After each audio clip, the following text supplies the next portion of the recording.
Bonjour Nathalie Porte, bonjour Lilian Thuram. Je vais commencer par te poser une question Lilian. Raconte-nous le jour où tu t'es rendu compte que tu étais noire. J'avais exactement 9 ans, j'étais en classe de CM2 et en fait certains de mes camarades m'ont fait une réflexion sur la couleur de ma peau. On me faisait comprendre que être noir c'était être moins bien qu'eux. Ça a été un choc bien évidemment. Parce que moi, je suis né aux Antilles. La grande majorité des enfants aux Antilles, nous avons la même couleur de peau, donc on ne se percevait pas en fait. Et toi Nathalie, à quel moment tu t'es rappelé que tu étais blanche? Je suis partie au Burkina Faso il y a 15 ans de ça. J'ai eu la chance d'être très bien accueillie par une famille burkinabé. Et un jour, on a pris un taxi. J'étais assise à côté du conducteur sur le siège passager et j'ai voulu me regarder dans le pare-soleil. Et j'ai incliné le pare-soleil et je l'ai mal incliné, ce qui fait que je suis tombée d'abord sur la rangée des passagers arrière qui étaient tous burkinabés, donc tous tout noirs. Et donc je l'ai incliné un peu plus pour me regarder mon reflet et j'ai eu ce moment de surprise. Ah oui, c'est vrai, je suis blanche. Donc c'est bien dans le regard des uns et des autres que l'on définit sa propre couleur et sa propre expérience de qui je suis. Justement à propos de se sentir étranger ou pas, Lilian, toi, à quel moment tu as pu te sentir étranger et qu'est-ce qui faisait que tu te sentais étranger? La première fois où je me suis senti étranger, c'est le fait de ne pas être reconnu comme français. Là aussi, c'était jeune. Et quand vous disiez que vous étiez français et que vous étiez de la Guadeloupe, en fait, on vous renvoyait à l'Afrique. Parce que vous êtes noir, donc vous êtes africain. Après, je me suis senti étranger lorsque j'ai été joueur de foot. Lorsqu'on avait des mauvais résultats, très souvent, c'était la faute des étrangers. Et donc, c'était super intéressant d'être étranger dans un pays et avoir ce sentiment et comprendre qu'effectivement, le premier réflexe, quand les choses ne vont pas bien, c'est la faute de l'autre. On peut être étranger à nos voisins. Enfin, finalement, la rencontre, elle se situe plus dans cette méconnaissance de l'autre.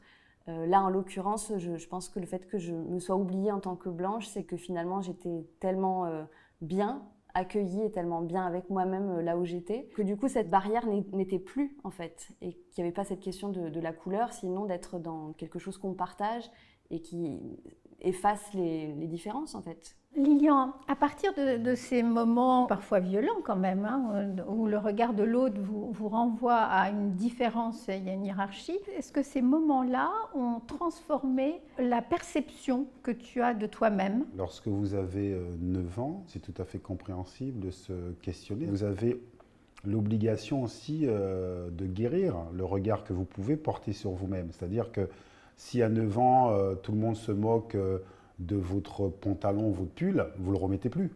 Mais lorsque c'est votre couleur de peau, c'est un peu plus compliqué. Vous pouvez intégrer une image négative de vous-même. Ce dont je me suis rendu compte avec le temps, c'est qu'on est très habitué à se définir par opposition à l'autre et qu'au final, on ne se limite jamais à ça. Les hommes ont une part de féminité, les femmes une part de masculin. Et du coup, je pense que ça a été cette prise de conscience-là, de se dire que les choses n'étaient pas aussi simplistes. Tu nous proposes déjà des idées pour essayer de modifier cette distance entre la catégorie nous et la catégorie les autres ou eux, de se dire que l'identité elle est plus complexe, c'est ça? Et qu'on a tous un peu de chacun. Je pense, oui, j'en suis sûre. Nathalie, qu'est-ce qui fait qu'on appartient à une humanité commune? C'est une posture d'abord, une posture d'ouverture. C'est pas aller à la rencontre de l'autre avec ses a priori, mais c'est justement se décentrer et se laisser la possibilité de s'ouvrir à toute la complexité, toute la diversité de la personne qu'on va rencontrer. Ça me paraît si évident en fait,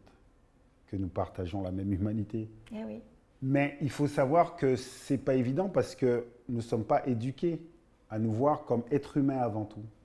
Et donc c'est ça le vrai problème, c'est une question d'éducation. Effectivement, chacun de nous, on doit prendre conscience que nous avons une identité complexe, changeante. Le petit garçon de 9 ans que j'étais n'est pas l'homme aujourd'hui que je suis. Nous vivons sur un bateau qui est la Terre. Chacun de nous, nous sommes interdépendants et nous devons prendre soin de nous. Le nous, c'est l'être humain. Je pense que c'est effectivement une question d'imaginaire collectif. Est-ce que vous imaginez la violence pour des jeunes enfants qui sont nés en France et qu'en 2020, on puisse dire encore que nos ancêtres sont des Gaulois?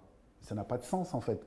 Pourtant, dans l'inconscient collectif, il y en a plein qui pensent encore que nos ancêtres sont des Gaulois. Donc ça veut dire qu'il y a des gens qui sont éliminés déjà, même s'ils sont nés en France. Et donc c'est juste réfléchir à ces sujets-là. L'histoire est faite de tous ces mythes. brassages, de tous ces mythes, de tous ces métissages. On a fait ce chemin qui passe par vos propres expériences. Je crois que ça c'est très important pour modifier la représentation de chacun. Merci à tous les deux. Merci de vos mots et de vos images. Merci. Merci.